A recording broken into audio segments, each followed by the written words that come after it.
2024 मध्ये कपाशी लागवड करायचा विचार करत आहात, मग झाडाची संख्या 1 एकरमध्ये किती बसते?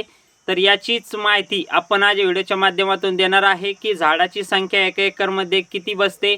झाडाची 1 एकरमध्ये जर संख्या आपल्याला जर समजली तर उत्पादन किती होऊ शकतं त्याचा सुद्धा अंदाज आपण या झाडाच्या संख्येवरून काढू शकतो. त्यामुळे आपल्याला झाडाची संख्या कशी काढायची तर त्याचीच माहिती आपण आज या व्हिडिओच्या माध्यमातून देणार आहे. त्यामुळे व्हिडिओ हा शेवटपर्यंत पाहण्याचा प्रयत्न करा. नमस्कार शेतकरी मित्रांनो, मी महेश सावंत, तुम्ही बघत आहात शेतकऱ्याचा विशेष बारी. तर मित्रांनो, आपल्याला जी झाडाची संख्या आहे तर ती काढण्यासाठी आपल्याला जे अंतर आहे तर आपलं लांबी गुणिले रुंदी जे अंतर आहे तर ते आपल्याला त्यामध्ये गुणाकार करायचा आहे. त्यानंतर मित्रांनो, गुणाकार केल्याच्या नंतर जे येणारी संख्या आहे तर त्या संख्येला जो भागाकार आहे तर तो आपल्याला 43,560 या संख्येने आपल्याला जो भागाकार आहे तर तो करायचा आहे. हे 1 एकरचं जे क्षेत्रफळ आहे, 1 एकरचं जे माप आहे तर मित्रांनो ते अशा पद्धतीने आहे 43,560 चौरस फूट. तर मित्रांनो, आपल्याला त्यामध्ये भागाकार जो आहे तर तो 43,560 ने करायचा आहे. मित्रांनो, हे भागाकार केल्याच्या नंतर आपल्याला जी येणारी संख्या आहे तर ती झाडाची संख्या आपल्याला त्यामध्ये दिसून येते.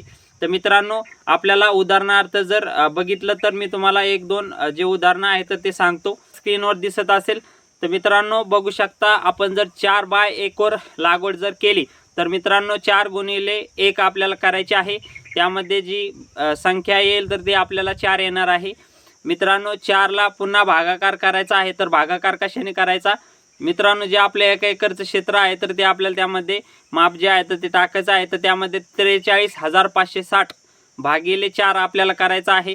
तर मित्रांनो, 43,560 ने भागाकार जर केला तर आपल्याला जी येणारी संख्या आहे तर ती आपल्याला 10,890 येणार आहे. तर मित्रांनो, हे 10,890 जे आहे तर ते आपली झाडाची संख्या आहे. त्यानंतर मित्रांनो, जर आपण 3 बाय 1.5 वर जर लागवड केली तर 3 बाय 1.5 ला गुणिलं जर केलं तर आपल्याला 4.5 जे आहे तर ते आपलं उत्तर येणार आहे.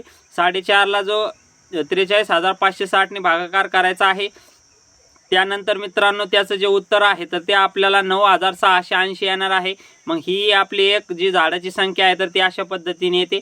त्यानंतर मित्रांनो, तिसरं उदाहरण म्हटलं तर आपल्याला जर 5 बाय 1.5 वर जर लागवड करायची असेल तर 5 बाय 1.5 ला आपल्याला गुणाकार करायचा आहे. गुणाकार केल्याच्या नंतर आपल्याला 7.5 हा हे जे उत्तर आहे तर ते येणार आहे. 7.5ला पुन्हा 43,560 ने भागाकार करायचा आहे आणि त्यामध्ये 5,808 जी संख्या आहे तर ती आपली झाडाची येणार आहे. त्यानंतर मित्रांनो, चौथं एक उत्तर बघूया.